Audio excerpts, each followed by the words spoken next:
أعوذ بالله من الشيطان الرجيم. بسم الله الرحمن الرحيم. الحمد لله رب العالمين الرحمن الرحيم مالك يوم الدين إياك نعبد وإياك نستعين اهدنا الصراط المستقيم صراط الذين أنعمت عليهم غير المغضوب عليهم ولا الضالين. بسم الله الرحمن الرحيم. اللهم افتح علينا حكمتك وانشر علينا من خزائن رحمتك يا أرحم الراحمين. اللهم فقهنا في الدين وعلمنا التأويل وأفوض أمري إلى الله إن الله بصير بالعباد. Hari ini kita buat ulang kaji seperti yang telah cikgu send bahan dalam grup ni. Kita tengok hari ni punya. Apa khabar semua? Dengar tak suara cikgu? Dengar cikgu. Okey, Alhamdulillah. Okey, kita tengok yang ini. Kita dah belajar kitahid. Yang ni kita tengok selepas kitahid, kita ada proses persenyawaan dan juga proses penelitian. Okey, tengok ni. Okey, Rajah 5.1 menunjukkan sebahagian sistem pembiakan perempuan pada manusia. Rajah 5.2 pula merujuk kepada kita ovari dalam ovari. Kita ovari dalam ovari. Kita nak terangkan perkembangan struktur P dan juga untuk membentuk struktur Q. Okey, P ni ada kawan.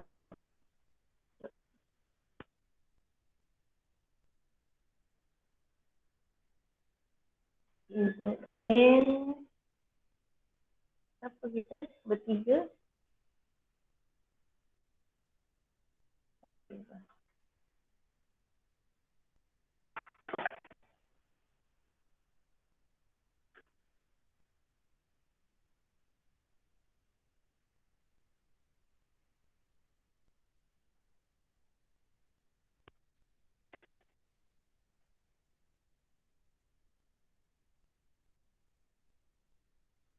Okey, kita tengok ini adalah follicle primer, betul tak? Betul tak? Okey, dalam follicle primer ada apa? Dalam follicle primer ni, keseluruhan follicle primer, dalam dia ada apa? Ada apa? OO6 primer. Okey, good. OO6 primer. Okey, kemudian dia berkembang membentuk, okey, ni apa ni? Q ni. Q apa? Follicle secunda. Follicle secunda. Dalam dia ada apa?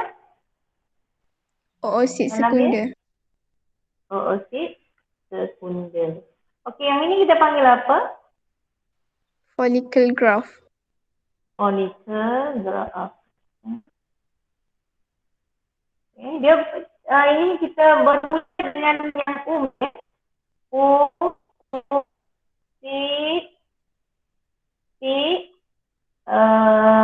gitu kan. Ini bermula dari tu, semua dekat dalam. Iaitu apa tu, sel germa primordium. Sel germa primordium, lepas tu oogonium, kita ulang balik. Ini OO6 tambah aja OO6 primer, OO6 secunda dan ovum. Okey, kemudian bila kita dah buat ni, kita cari apa? Cari yang satu dengan yang dua. Maknanya ni proses apa dekat sini? Satu pergi dua, proses apa? Proses apa?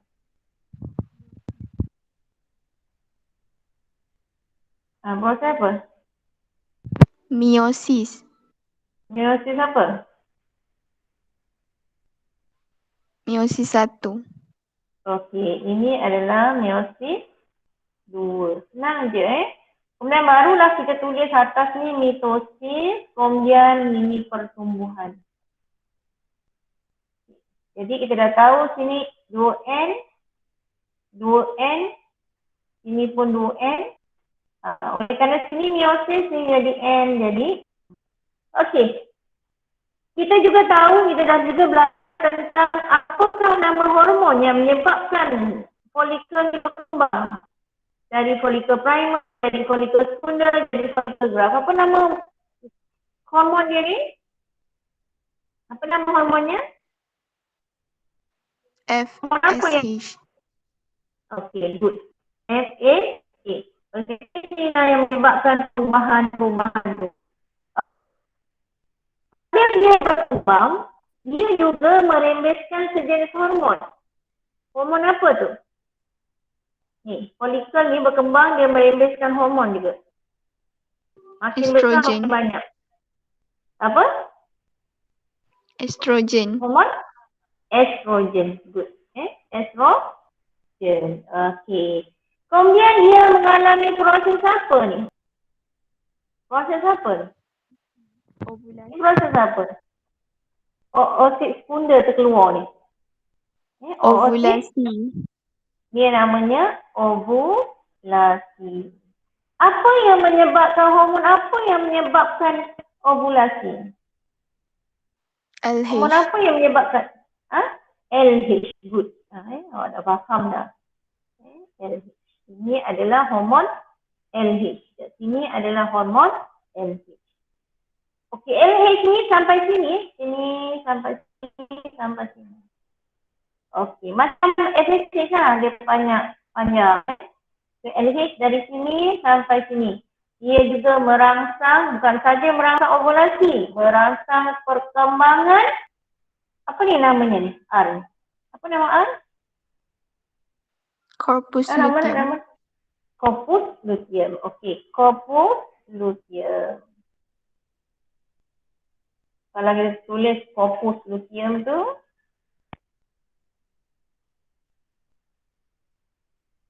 luteum, kita boleh tulis ni progesteron.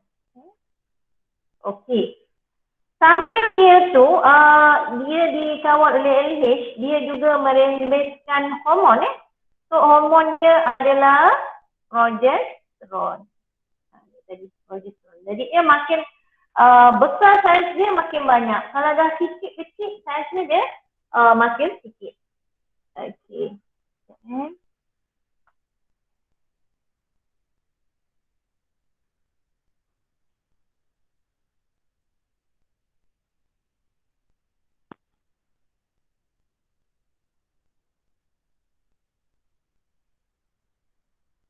Okey.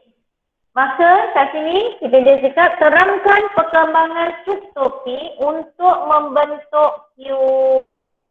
Untuk membentuk Q. P untuk membentuk Q.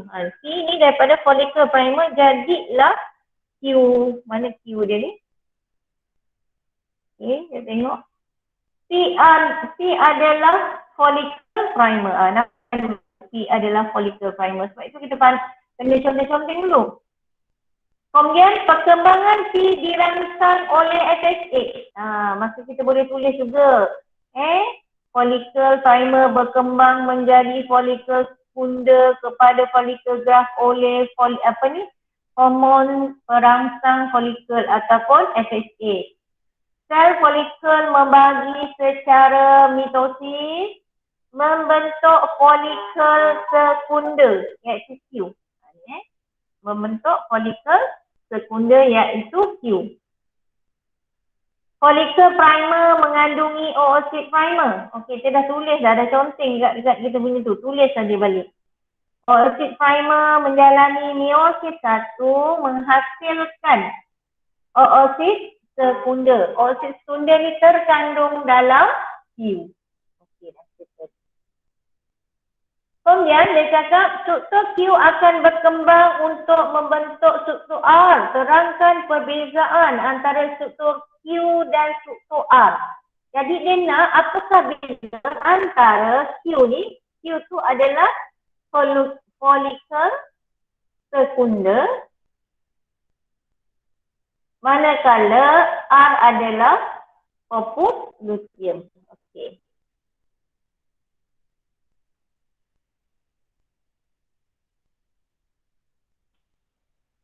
Okey, kat sini perbezaannya ialah Q adalah follicle sekunda, R adalah corpus luteum. Q terbentuk daripada sel follicle. Q terbentuk daripada sel follicle yang di dalamnya terdapat oosit sekunda. Tulis.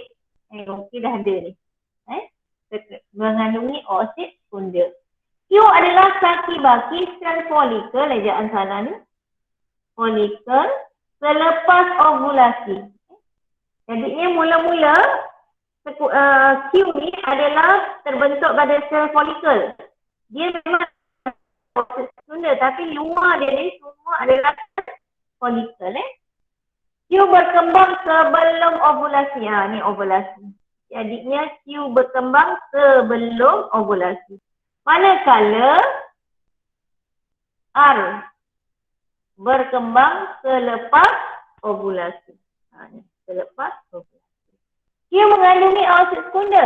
Manakala R tidak ada oosit sekunda.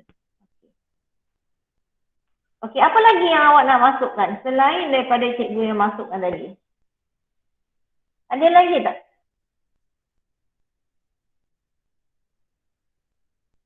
Awak boleh juga cakap tentang pengaruh hormon ke sini kan?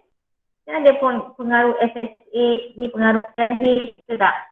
Lepas tu Q tu boleh merembeskan hormon, boleh merembeskan hormon apa? Siapa nak jawab?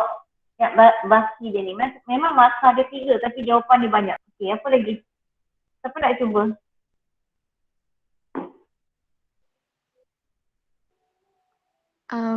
Kalau Q merembeskan hormon estrogen. Kalau A merembeskan hormon progesteron. Okey. Kena betul dah tapi semua tambah sikit je. R ni dia rembeskan hormon progesteron dan estrogen. Itu je. Okey, good. Tika Itu Dibah. Atika. Okey, good. Okey, siapa lagi nak cuba? Selain daripada ni. Apa lagi? Nak membentuk dia, siapa yang rangsang? Nak bentuk dia, siapa yang rangsang? Siapa nak cuba?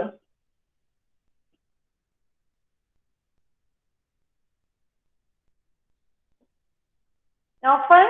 Nak cuba Naufal? Ya ke? Nak cuba? Tak boleh ke? Tak boleh? Okey, siapa yang boleh? Iman nak cuba. Iman pun masuk lambat tadi. Iman? Nak cuba tak? Iman tahu? Boleh? Ingat?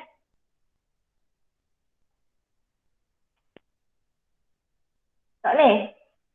Iman? Okey. Okey. Nak cuba tak? Apa lagi perbezaan struktur Q dan R? Okey. Apa dia? Perkembangan Q dirangsang oleh hormon FSH. Perkembangan R dirangsang oleh hormon LH. Okey, good. Itulah dia. Tengok.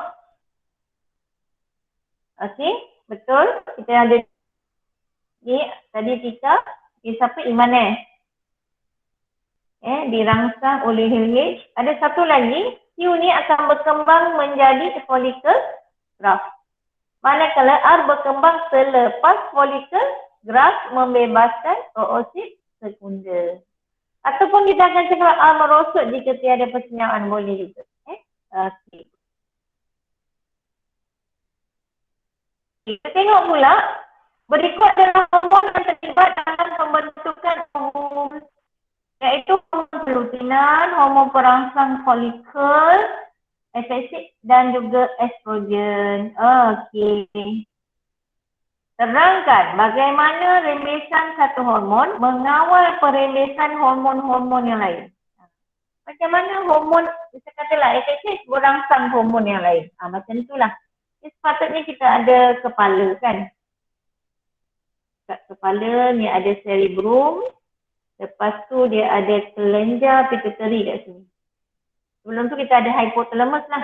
Hypothalamus dia ada dia merembeskan hypothalamus. Okey, hypothalamus ni Ni cerebrum yang besar ni, cerebrum.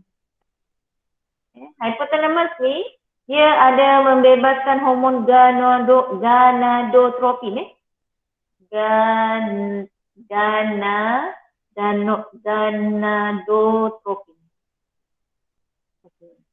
Gonadotropin akan merangsang kelenjar pituitari untuk merembeskan FSH. Ni kelenjar pituitari. Kelenjar pituitari dia merembeskan dua jenis hormon dua. Iaitu satu FSH, satu lagi LH. Dia ni pergi kat mana? Pergi dekat ovari. Ni ovari. Dia pergi dekat ovari. Okey. So kita mulakan dengan kelenjar pituitari merembeskan lebih. Ni wajib ni. Kataan lebih. Dia tahu merembeskan lebih. Kemudian apa jadi? Bila merembeskan lebih banyak FSH, maka lebih banyak FSH ada dalam darah. Nanti araf FSH dalam darah adalah tinggi. Barulah kita cakap FSH merangsang perkembangan folikel. Ni lah. Dia pergi kat mana ni? Pergi kat sini. Okay. Apa kesannya? Folikel yang sedang berkembang jadi folikel daripada folikel primer jadi folikel sekunder jadi folikel graft. Folikel yang berkembang merembeskan lebih estrogen. Mesti ada perkataan lebih kat situ. So tak ada tak boleh. Salah. Sebab dia bila perkataan ni bagaimana rembesan satu hormon mengawal rembesan hormon yang lain. Dia akan menyebabkan bila tinggi pasang, bila rendah merencat. Itulah perkataan dia. Okey. Sedang berkembang merembeskan lebih estrogen. So aras estrogen yang tinggi dalam darah. Mesti ada perkataan dalam darah. Macam aras gula dalam darah. So aras estrogen yang tinggi dalam darah merangsang kelenjar pituitari merembeskan lebih banyak LH. So kat sini bila banyaklah estrogen dirembeskan, estrogen tinggi. Bila estrogen tinggi, dia rangsang kelenjar pituitari supaya merembeskan LH.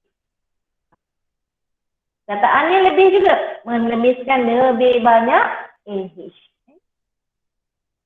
Aras estrogen, aras LH yang tinggi dalam darah merangsang proses ovulasi. Okey, siapa nak sambung lepas ni? Siapa nak sambung? Satu ayat.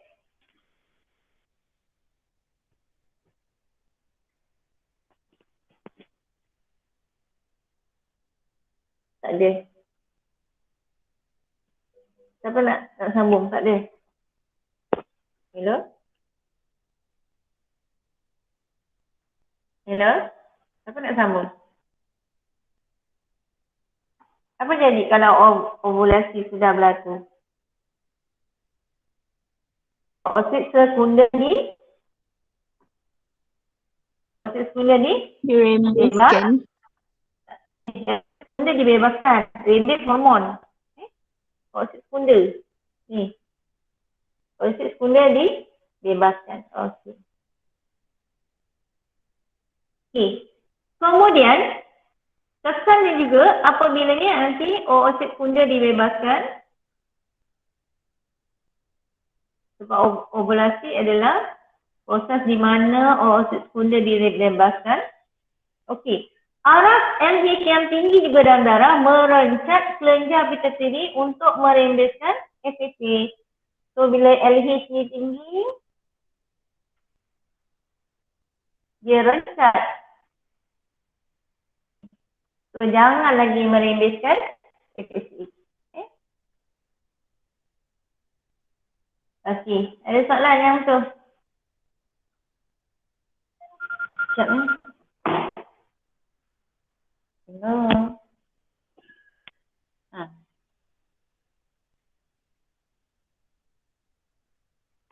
Okey, nanti pasaknya itu lah sekejap.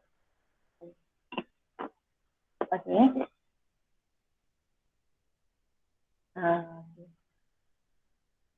Okey.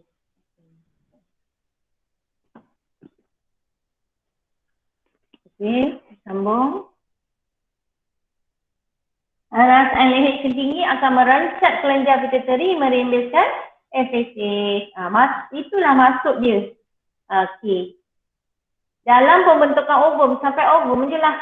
Ya, kalau sampai progesteron, dia cakap, kalau sampai sini, kita ada lain. Kita ada tambah. So, aras progesteron yang tinggi akan merencat, akan merencat kedua-dua ni. Dan LH. Kat sini satu je. LH akan merencat FSH kan? Okey. Itu dia Cikgu tak nak masuk. Siapa ni Lina?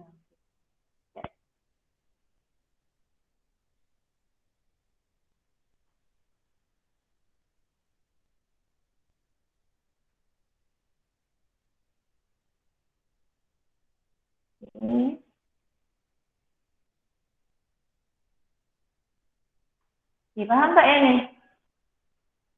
Faham tak? Faham. Hello? Faham Okay, kita memula FSA Cikgu. Ada orang nak masuk. Siapa lagi? Lina. Lina cik dah masuk kan? Siapa lagi belum? Farahin. Farahin cik.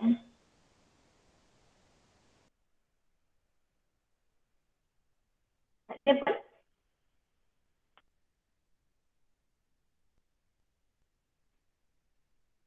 Orang.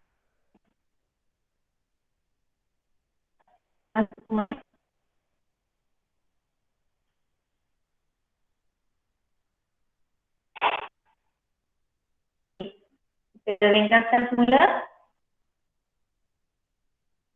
FSA hasilkan folikel. Folikel hasilkan estrogen. Okey.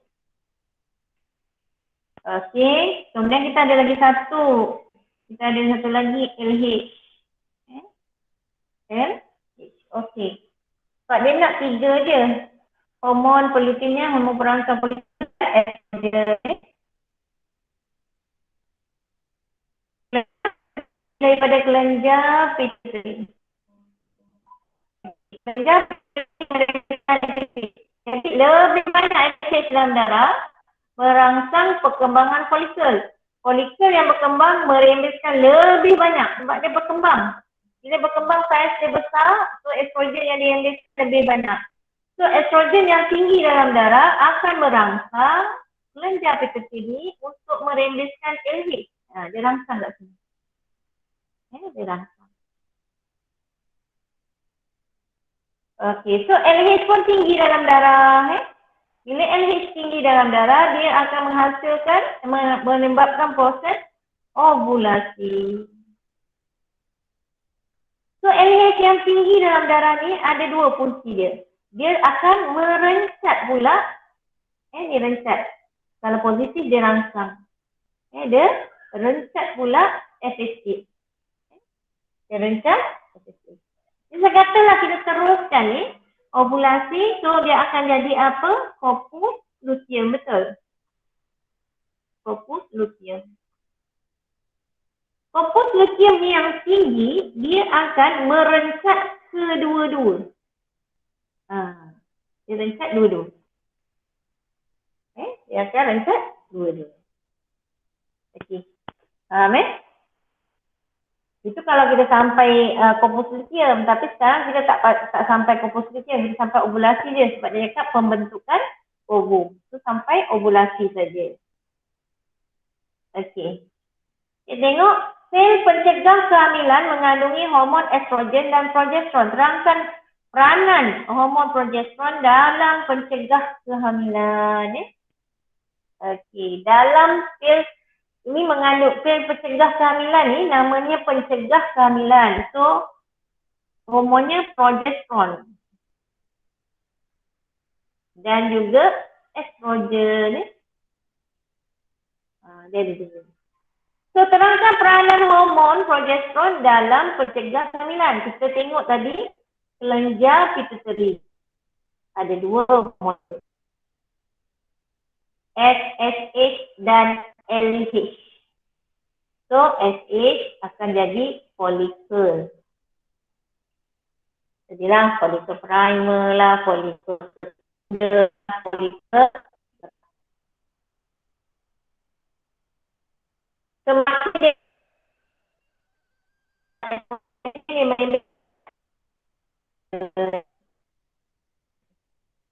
so estrogen yang tinggi akan kita tahu positif.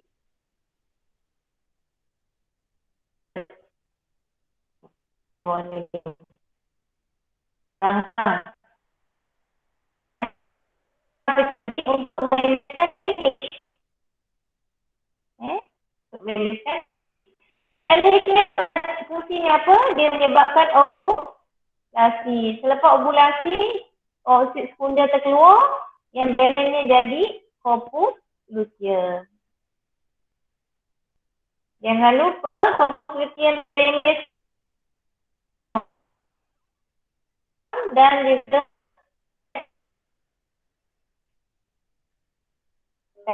utama di progesteron lah. So, progesteron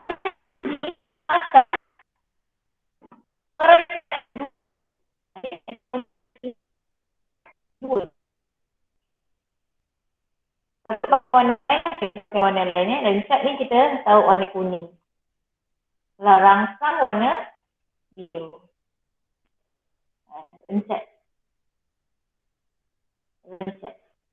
So bila FSH tak ada, bila dia rencak, maka kita ada lah hormon progesteron ni, hormon progesteron dia ada pil pencegah kehamilan, dia ada hormon progesteron. So progesteron yang tinggi FSH LH. So bila tak ada FSH tak ada lah follicle growth, tak ada oksid sekunder kan dalam berkembang. Okey, kemudian bila tak ada LH, tak adalah ovulasi, tak adalah pembebasan. Okey. Bila tak ada oksid sekunder ataupun ovum, tak adalah persenyawaan. Tak ada persenyawaan, tak adalah kehamilan. Macam itulah fungsinya. So, dia mulakan daripada sinilah. Tapi, fokus mula kita daripada kelenjar pituitary. So, bila kita masukkan hormon baru, so, arah estrogen yang tinggi dalam darah akan merencak dalam darah. Akan merencak penghasilan FSH. Oleh itu, tiada perkembangan folikel. Oleh itu, tiada pembentukan ovum. Tiada persenyawaan berlaku, tiada perkembangan zigot, tiada penempelan embrio dan tiada kehamilan. Okey. Kalau awak nak ikut macam cikgu cakap ni pun boleh. Kita mulakan lagi. Okey, perangsang progesteron yang tinggi dalam darah akan merancang kedua-dua perembesan hormon oleh kelenjar pituitary iaitu FSH dan LH. Okey. Oleh kerana tiada FSH, maka tiadalah perkembangan folikel growth. Bila tiada perkembangan folikel, kita berhenti kat sini je. Tiadalah perkembangan folikel. Kemudian, bila tiada LH, maka tiadalah proses ovulasi berlaku, maka tiadalah pembebasan ovum. Maka tiadalah pembebasan ovum. Bila tiada pembebasan ovum, tiadalah persenyawaan berlaku. Bila tiada persenyawaan berlaku, tiadalah perkembangan zigot. Bila tiada perkembangan zigot, tiadalah penempelan embrio berlaku. Okey, cikgu tulis sendiri, tulis yang baik. Jawapannya, kita mulakan dengan progesteron tinggi, rencat, FSH dan LH. Okey. Bila FSH rendah, tiada perkembangan folikel. tiada pembentukan ovum. Okey.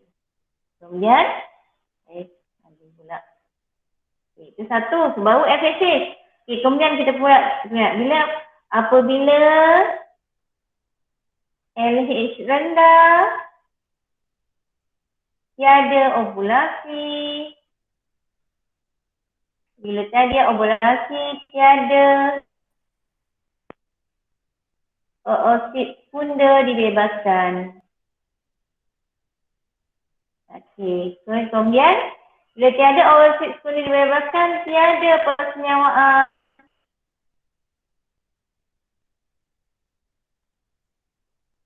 Okey, bila tiada persenyawaan, tiada perkembangan zigot. Tiada penempelan. Okey. Faham tak yang ni? Okey. Kita tengok pula yang ni. Dalam setengah kehamilan, suatu kecederaan berlaku dalam tiub fallopian. Pembentukan parut. Ni gambar ni ada parut. Okay. Terangkan bagaimana kehadiran tisu parut boleh memberi kesan kepada kehamilan. Okey. Ada parut, apa jadi pada saiz dia ni? Ni parut. Jadi saiz tiub atau saiz diameter atau saiz lumen dia akan berkurangan. So kalau dia keluar nanti, dia senyawa, dia akan jadi blastocista lah, morula lah lepas persenyawaan kan, daripada zigot dia akan berkembang menjadi morula, blastocista. So kalau makin lama makin besar, so dia tersangkut kat situ. Kehadiran parut menyebabkan lumen atau diameter fallopian menjadi lebih kecil. Persenyawaan berlaku di tiub fallopian membentuk zigot. Zigot berkembang membentuk morula, blastocista dan akhirnya embryo. Morula ataupun embryo tidak dapat sampai ke uterus. Sepatutnya dia sampai sebab dia nak nempel kat sini. Tetapi dia tersangkut dekat parut tu. Okey, maka blastocista atau embryo menempel pada tisu parut di tiub fallopian dan akhirnya kehamilan berlaku di tiub fallopian dinamakan kehamilan luar. Okey. Kita tengok sini hurai perkembangan zigot selepas persenyawaan hingga penempelan. Dah ada gambar. Dah ada gambar, kita tengah ceritakan aja. Zigot ni 2N, satu sel. Lepas tu dia akan menjadi morula. Kemudian blastocista. Okey, blastocista biasanya dia dah ada rongga tu. Ambil yang ni. Okey. Zigot membagi kepada dua sel secara mitosis. Kemudian membahagi lagi membentuk 4, 6 dan 16 sel. Ini dipanggil morula. Sel-sel dalam morula terus membagi membentuk blastocista. Kemudian blastocista atau embryo menempel pada dinding uterus atau endometrium untuk berkembang membentuk fetus. Okey. Itu dia. Kemudian kita tengok lagi satu. Terangkan bagaimana kaedah ini membantu wanita ini mendapatkan anak. Ini namanya apa ni, bayi tabung uji lah ataupun apa tu? In vitro fertilization. Apa tu? Persenyawaan in vitro. Okey. Dia tengok, dia bukan saja untuk wanita yang tiub fallopiannya tersumbat. Masa kes dia ni, tiub fallopian dia tersumbat. Maka dia tak boleh nak tak boleh nak berlaku persenyawaan. So ovumnya tak boleh, sperma tak boleh sampai. Ovum tak boleh nak disenyawakan. Tetapi ada kes juga di mana isterinya sihat tapi suaminya mungkin spermanya sikit. Spermanya sikit. So maka dibuatlah proses seperti ini. Apa yang berlaku ialah proses ini dinamakan persenyawaan in vitro atau bahasa Inggerisnya in vitro fertilization atau IVF. Okey. Apa yang doktor buat ialah doktor menggunakan laparoskop untuk mengeluarkan oosit sekundar daripada ovari. Mengeluarkan oosit sekundar daripada ovari. Untuk mengumpulkan oosit sekundar daripada ovari. Dia dekat bahagian abdomen tu pergi ke dekat ni. Pakai laparoskop. Okey, oosit sekundar diletakkan di dalam piring Petri. Ambil oosit sekundar letak dalam piring Petri. Piring Petri ada apa? Piring Petri ada larutan kultur bernutrien yang mengandungi larutan kultur bernutrien. Kemudian barulah masukkan sperma. Tak adalah masukkan sperma satu. Berjuta-juta sperma dimasukkan. Sejumlah besar sperma ditambahkan atau dimasukkan ke dalam piring Petri. Okey. Supaya apa? Supaya berlakunya persenyawaan. Kadang-kala oosit sekundar tu terlalu tebal, doktor boleh tolong masukkan suntikkan kepala sperma tu masuk ni pakai alat dia untuk masuk dalam ovum tadi. Maka sperma dan ovum bersenyawa membentuk zigot. Zigot berkembang membentuk embrio. Kat sini satu zigot lah. Okey. Ini 2, 4, 16. Jadi morula lah. Kalau banyak lagi daripada 16 jadi blastocista iaitu embrio. Embrio terpilih ada banyak lah. Sebab dia tidak keluarkan satu oosit sekundarnya. Dah terlanjur tu dia ambil banyak. Dia ambil banyak. Sebab sebelum dia buat ni dia mesti kasih perempuan tu hormon kesuburan. Supaya dia menghasilkan banyak oosit sekundar. Okey, maka dia tak masukkan satu lah, oosit sekundar dia masukkan banyak. So daripada banyak-banyak tu, embrio terpilih dimasukkan atau disuntikkan, dipindahkan ke dalam embrio. Dimasuk ke dalam doktor yang masukkan. Dimasukkan ke dalam okey. Dia berkembang menjadi kita. Belayaan ni kita tak tahu sebab maksudnya dah masukkan banyak takut tak menipis positif tu so masukkan banyak. Okey, tengok satu lagi apa yang berlaku semasa peringkat 1 dan peringkat 2 dalam kisah ovulasi. Okey, apa nak cuba ni? Peringkat 1. Ini proses apa? Hello? Hello?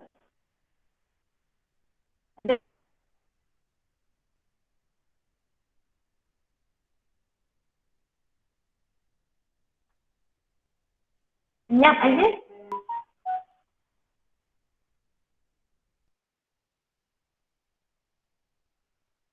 Peringkat 1, peringkat 1. Ini peringkat 2, peringkat 3. Peringkat 1 proses apa ni?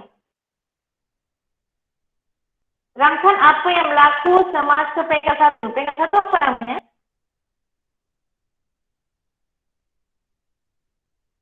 Peringkat 1 apa namanya? Peringkat 1 bukan ke ovulasi. Oosit sekundar terkeluar. Maknanya ovulasi lah kan? Okey, kita mula dengan follicle primer. Dia berkembang menjadi follicle sekundar dan akhirnya jadi follicle graft. Follicle primer, follicle sekundar. Kenapa dia tak jadi tulisan? Okey. Follicle sekundar. Dalamnya ada oosit sekundar, follicle primer dalamnya ada oosit primer, kemudian ni ada follicle graft. So, peringkat 1 adalah kelenjar kita tadi merembeskan FSH. LH. LH yang tinggi dalam darah akan merangsang ovulasi. Okey. Oosit sekundar dibebaskan. Okey, itu yang berlaku semasa peringkat 1. Kalau kita mungkin kita jawab proses ovulasi je. oosit sekunder dibebaskan. Tapi kita kena betul operasi berlaku, oosit sekunder dibebaskan. Okey, kenapa operasi berlaku kita kena tahu? Sebab dia pengertian. Dia bukan satu. Kalau saja kita boleh tulis. Proses ovulasi berlaku bebaskan oosit sekunder. Tapi kat sini terangkan. Maksudnya proses ovulasi berlaku lalu membebaskan oosit sekunder. Ini disebabkan oleh aras LH yang tinggi dalam darah yang dirembeskan oleh kelenjar pituitari. Okey. Kemudian kita tengok dua pula. Ini adalah perkembangan apa? Corpus luteum. Betul tak?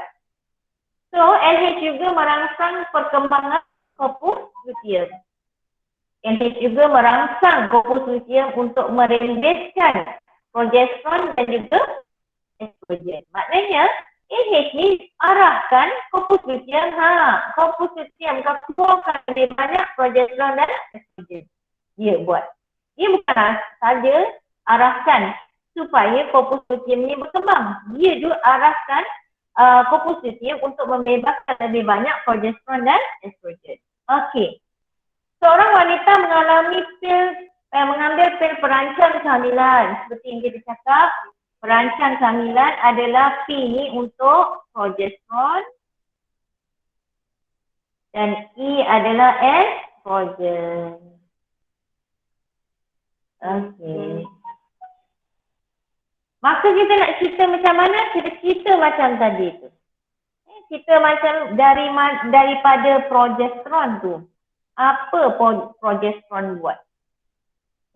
Terangkan kesan pengambilan pil perancang terhadap peringkat 1 dalam ovari. Peringkat 1 ni ovulasi. Apa dia buat? Tadi progesteron tinggi, apa dia buat? Arah progesteron yang tinggi merencat penghasilan FSH dan apa? Arah FSH dan juga apa tadi? LH. Dia rencat dua-dua. Ingat tak dia cakap tadi? Nanti dia tulis balik. Kelenjar pituitari dia rembeskan dua. FSH dan LH. LH ovulasi dengan corpus luteum. Kemudian progesteron. Ini FSH dia menyebabkan folikel. Folikel ada estrogen. Jangan lupa folikel tu dia membentuk ovum. Okey, kat sini. Arah progesteron tinggi merencat penghasilan FSH. Ni yang cikgu cakap. Dia rencat. Dia bukan rencat satu, dia rencat dua-dua. Dia rencat dulu. Okey. Aras FSH yang rendah dalam darah menyebabkan tiada perkembangan folikel. Mungkin bila dia rencat, kita lah ke bawah. Tiada folikel. Lepas tu tiadalah ovari. Ataupun kurang estrogen dirembeskan. Tiada kurang estrogen dirembeskan. Macam mana estrogen ni nak rangsang kalau dia rendah? Dia tak boleh. Dia mesti tinggi baru boleh rangsang LH. Okey. Aras estrogen yang rendah menyebabkan kelenjar pituitari tidak dirangsang. Aras estrogen tinggi. Maksudnya aras estrogen yang rendah menyebabkan kelenjar pituitari tidak merembeskan LH. So, LH dia rendah, dia adalah ovulasi. Bila tiada ovulasi, tiadalah berlakunya persenyawaan, oosit sekunder dibebaskan, tiada persenyawaan berlaku, tiada pembentukan zigot, tiada sambung dia. Okey, terangkan apa yang berlaku, apa yang menyebabkan peringkat 3 dan kesannya. Apa yang menyebabkan peringkat 3? Kenapa daripada 2 jadi 3? Kenapa kondisi ini jadi terang? Corpus luteum merosot. Dulu merosot. Berkurang. Sebab ovum tidak disenyawakan. Ada persenyawaan. Apa kesannya? Okey. Kesannya apa? Sebab dia ni merembeskan progesteron.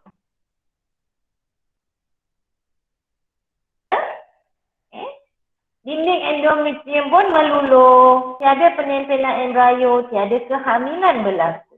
Okey. Okey. Okey, itu aja. Ada soalan tak? Ya, ada soalan tak? Tak ada cikgu. Okey.